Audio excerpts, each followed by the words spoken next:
மனிதர்களாக பிறந்த அனைவருமே அடைய முயற்சிக்க வேண்டிய ஒரு மேன்மையான நிலை ஞானம். தவ வாழ்க்கையை மேற்கொள்வரும் ஆன்மீக தேடலில் இருப்பவர்களுக்குமே சுலபத்தில் வந்தருவார் முருகன். அப்படி அந்த முருகப்பெருமான் ஞானத்தின் வடிவமாக கோவில் கொண்டிருக்கக்கூடிய தலம்தான் பழனிமலை தண்டாயுதபாணி கோவில். இந்த கோவில் பல்வேறு சிறப்புகளை கொண்டிருக்கக்கூடிய வகையில் அமைஞ்சிருக்கு. மிக பழமையான கோவில் பழனி ஆண்டவர். இந்த கோவில் அறுபடை வீடுகளில் 3வது படை வீடாக இருக்குது. புராண காலங்களில் இந்த ஊர் திருஆவினங்குடி என்றும் தென்பொதிகை என்றும் அழைக்கப்பட்டது. இந்த கோவிலின் இறைவனான முருகப்பெருமான் தண்டாயுதபாணி என அழைக்கப்படுறாரு. அது மட்டும் இல்லாமல் குழந்தை வேலாயுதர் எனவும் அழைக்கப்படுறாரு. இந்த கோவிலின் சிறப்பான அம்சமே பக்தர்களுக்கு நன்மை செய்யும் சக்தி கொண்ட சித்தர்களுடைய ரசவாத கலையை பயன்படுத்தி நவபாசனத்தால் செய்யப்பட்ட முருகனுடைய சிலையை போகர் உருவாக்கியதுதான். புராணங்களின்படி ஞான பழத்தை சிவன் பார்வதியிடமிருந்து தனது மூத்த சகோதரர் விநாயகர் பெற்றுக்கொண்டதால் கோவித்து கொண்டு இந்த மலையில தங்கிவிட்டார். தந்தை சிவபெருமானும் தாய் பார்வதியும் எவ்வளவோ கெஞ்சி சமாதானப்படுத்தியும் இந்த பழனி மலையிலேயே தங்க போவதாக உறுதியாக கூறிவிட்டார். அது மட்டும் இல்லாமல் பிற்காலத்தில் இந்த தலத்துக்கு வழிபட்ட தமிழ் மூதாட்டி ஔவையாருக்கு காட்சி தந்தபோது நீயே ஞான வடிவானவன் என பொருள் கொண்டு அழைக்கப்பட்டதாக சொல்லப்படுது. அது மட்டும் இல்லாமல் தமிழ் சித்தரின் முதன்மையான சித்தராக போகர் சித்தரும் ஒருவர். அஷ்டமா சித்திகளை கைவர பெற்றவர். இந்த பழனிக்கு போகர் தவம் இருந்து வந்தபோது அன்னை பார்வதி, முருகன் மற்றும் சித்தர்களின் தலையான சித்தரான அகத்தியர் ஆகிய மூவரின் உத்தரவின் பேரில் பழனிமலை முருகனுக்கு நவபாசன சிலை வடிக்கும் பணியை மேற்கொண்டிருக்காரு. இந்த நவபாசன சிலையை வடிப்பதற்கு போகர் எடுத்துக்கொண்ட காலம் 9 ஆண்டுகள். 4000க்கும் மேற்பட்ட மூலிகைகளை கலந்து இந்த நவபாசன சிலையை செய்ய பயன்படுத்தப்பட்டது. 81 சித்தர்கள் போகரின் வழிகாட்டுதலின்படி இந்த நவபாசன சிலை வடிக்கும் பணியை மேற்கொண்டிருக்காங்க. அது மட்டும் இல்லாமல் இந்த கோவில் மிக அற்புதமான இந்த நவபாசன சிலையை மக்களின் நன்மைக்காக இறைவனுடைய உத்தரவின் பேரில் போகர் முனிவர் செஞ்சிருக்காரு.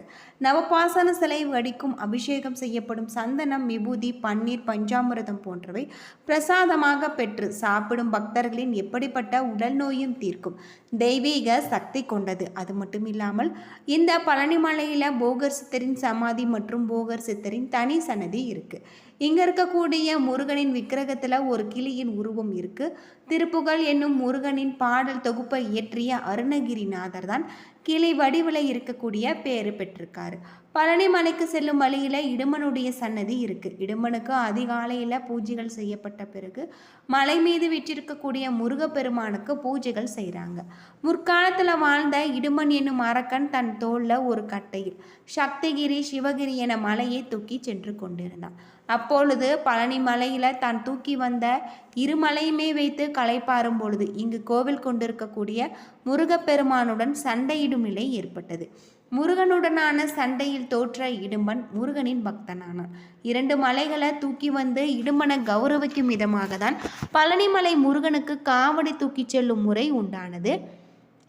இந்த பழனிமலை முருகன் ஆண்டியாக தோற்றமளிக்க காரணம் கல்வியை பயிற்றுவிக்கும் ஆசிரியர் எப்படி கையில் கொம்பை வைத்து கொண்டு மாணவர்களை அடிக்காமல் அவர்களை அதட்டி கல்வியை கற்பிக்கிறார்களோ அதே போல வாழ்க்கையில் எல்லாவற்றிலும் இருக்கக்கூடிய நிலையாமையை நிலையுறுத்தும் மக்களின் ஞான பாதைக்கு திரும்பும் ஞான ஆசிரியராக இந்த தளத்தில் கையில் தண்டத்துடன் காட்சியளிக்கிறதாக சொல்லப்படுது. திருவண்ணாமலை அருணாச்சலேஸ்வரர் மலையை மக்கள் சித்ரா பௌர்ணமி அன்று எவ்வாறு கிரிவலம் வராங்களோ அதே போல் அக்னி நட்சத்திர நாட்களில் பழனி மலையை கிரிவலம் செய்வது மிகவும் சிறப்பானது.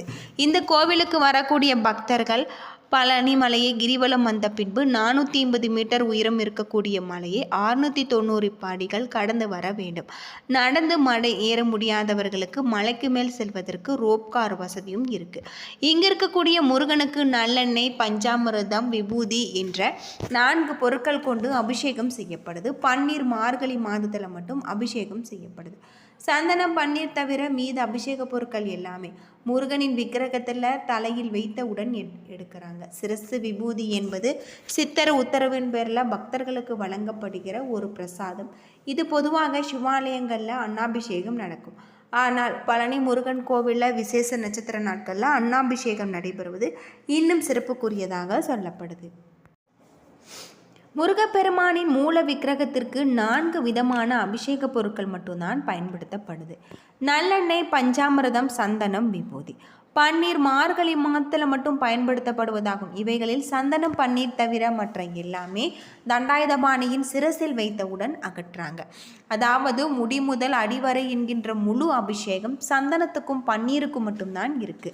இதில் சிரசு விபூதி என்பது போகர் சித்தரால் பக்தர்களுக்கு வழங்கப்படுகிற ஒரு பிரசாதம். இது கிடைப்பது மிகவும் புண்ணியம். ஒரு நாளைக்கு 6 முறைக்கு தண்டாயுதபாணிக்கு அபிஷேகம் அலங்காரம் செய்கிறாங்க. இது 5 முதல் 7 நிமிடத்திற்குள் முடிந்துவிடும். அபிஷேகம் முடிந்து அலங்காரம் செய்தால் பின்னர் அடுத்த அபிஷேகம் வரை மாலை சாற்றுவதோ பூக்களால் அர்ச்சனை செய்வதோ கிடையாது.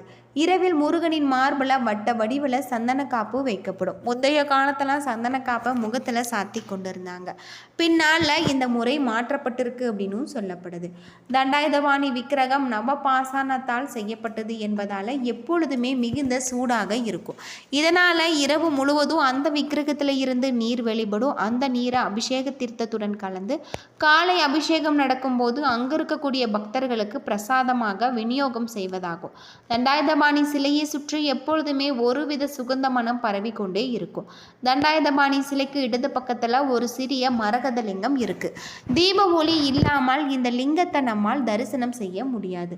பழனியில் 2 மரகத லிங்கம் இருக்கு. முருகன் சன்னதியில், இன்னொன்று போகர் சமாதியின் மேல். இந்த 2யுமே முருகன் பூஜை செய்வதாக சொல்லப்படுது. தண்டாயுதபாணி சிலையை ராஜ அலங்காரத்தில் நாம் தரிசிக்க வேண்டுமா, ஆண்டி கோலத்தில் தரிசனம் செய்ய வேண்டுமா, எது சிறந்தது என்ற சந்தேகம் பல காலமாக பக்தர்களுக்கு இருந்து வருது. பலருமே ஆண்டி கோலத்தில் முருகனை தரிசிக்கக்கூடாது என்று சொல்வதுண்டு. இது முற்றிலும் தவறானது. பழனி முருகனை ஆண்டி கோலத்தில் தரிசிப்பதற்கு அளவில்லாத பல சிறப்புகள் இருக்குது. முற்றும் திறந்த தவநிலை, அதாவது அலங்காரம் இல்லாமல் ஆண்டி கோலத்தில் பார்க்கும்போது நமக்குள் ஒரு மெஞ்ஞானம் உண்டாகும். முற்றும் திறந்தவர்கள், குடும்பத்தில் பல நிலைகளை கடந்தவர்கள், இவர்கள் எல்லாமே இந்த கோலத்தில் விரும்பி நாம் பார்க்கலாம். அது மட்டும் இல்லாமல் ஜோதிடத்தின்படி பார்க்கும் பொழுது செவ்வாய் கிரக அதிபதியாக முருகப்பெருமான் இருக்கார். அதிலுமே முருகன் ஞானக்காரனாக இருக்கக்கூடியவர். இதனால் செவ்வாயுடன் குருவும் கலக்கிறார். வீரம், தைரியம் இதற்கெல்லாம் உரிய கிரகம் செவ்வாய். வீரமும் தைரியம் இருந்தால்தான் எல்லோரையுமே எல்லாவற்றையுமே உதறி தள்ளிவிட்டு இங்கு வந்து நிற்க முடியுது. இதனால் இவர் நின்றவுடனே அங்கு குரு வந்து விடுகிறார். செவ்வாயாக வீர வேஷத்துடன் கிளம்பி குருவாக நிற்கிறார். இதனால் செவ்வாய் மற்றும் குருவின் அருள் பெற என்பவர்கள் பழனி முருகனை வணங்கலாம் அப்படின்னு சொல்லப்படுது. வழக்குகள் எல்லாம் நடக்கிறது, தீராத நோய்கள் எல்லாம் இருக்கிறது போன்ற பிரச்சனைகள் அலங்காரம் இல்லாமல் நாம் முருகனை வணங்குதல் நன்று. மனக்குழப்பம் அடைந்து இருக்கிறவர்கள் யாரையும் இந்த ஆண்டி கோலத்தில் வழிபட செய்வதில்லை. அவர்களுக்கு மனநிலையில் மாற்றங்கள் ஏற்படும். பேச இயலாதவர்கள், குறைபாடு உள்ளவர்கள், மன எழுச்சி, மன உளைச்சல் உள்ளவர்கள், இவர்கள் எல்லாமே ஆண்டி கோலத்தை பார்த்தால் ஒரு சாத்வீகம், சமத்துவம் அவர்களுக்குள் மனதிற்குள் பாயும். பெண்ணிற்கு கல்யாணம் முடிக்கப் போகிறோம், பத்திரிகை அடித்து கும்பிட போகிறோம், வீடு விற்பது, வாங்குவது, கட்டுவது, கட்டிய பெண் கிரகப்பிரவேசம் செய்வதற்கு, இவற்றுக்கெல்லாம் அலங்காரம் இல்லாமல் நாம் ஆண்டிக்கோள தரிசனம் மிகவும் சிறப்புக்குரிய ஒன்றாக ராஜ அலங்கார கோலத்தில் தரிசிப்பதும் இன்னும் சிறப்புக்குரிய ஒன்று. நம்மால் சரி செய்யக்கூடிய விஷயங்களும் நம்மால் சரி செய்ய இயலாத விஷயங்களுக்குமே நாம் முருகப்பெருமான வழிபடுவது மிகவும் சிறப்புக்குரிய ஒன்று அப்படின்னும் சொல்லப்படுது. முருகன் வழிபாட்டை நம்ம முறையாக வழிபட்டு வந்தோம்னா நம்முடைய வாழ்க்கையில் இருக்கக்கூடிய அனைத்து விதமான பிரச்சனைகளும் தீரும் அப்படின்னும் சொல்லப்படுது. பல்வேறு சிறப்புகளை கொண்டிருக்கக்கூடிய வகையில் தான் பழனி முருகன் கோவில் அமைஞ்சிருக்கு. இங்கு சென்று வழிபட்டு நாம் முருகப்பெருமான வழிபடுவது நம்முடைய வாழ்க்கைக்கு ரொம்பவும் நல்லது. அறுபடை வீடுகளில் 3வது படை வீடாக போகர் சித்தரால் உருவாக்கப்பட்டது தான் பழனிமலை முருகன். இந்த கோவிலினுடைய மூலவர் சிலை 18 சித்தர்களில் ஒருவரான போகரால் 9 வகையான நச்சு பொருட்கள் கொண்டு செய்யப்பட்டது. இந்த சிலை காலப்போக்கில் உறுதியான மூலிகை சிலையாக மாறியிருக்கு. மூலவர் சிலையின் மீது சாத்தப்படும் சந்தனம் மற்றும் அபிஷேக பால் மருத்துவ குணம் வாய்ந்தவை. அது மட்டும் இல்லாமல் இந்த கோவிலுக்கு சென்று வழிபடுவதன் மூலம் நம்முடைய வாழ்க்கையில் இருக்கக்கூடிய தொழிலில் இருக்கக்கூடிய பிரச்சனைகள், திருமண பிரச்சனைகள் என அனைத்து விதமான பிரச்சனைகளுக்குமே நல்ல ஒரு தீர்வு கிடைக்கும். என்ன நண்பர்களே, இந்த வீடியோ உங்களுக்கு பிடிச்சிருந்தால் லைக் பண்ணுங்கள், ஷேர் பண்ணுங்கள், கமெண்ட் பண்ணுங்கள். நன்றி நண்பர்களே.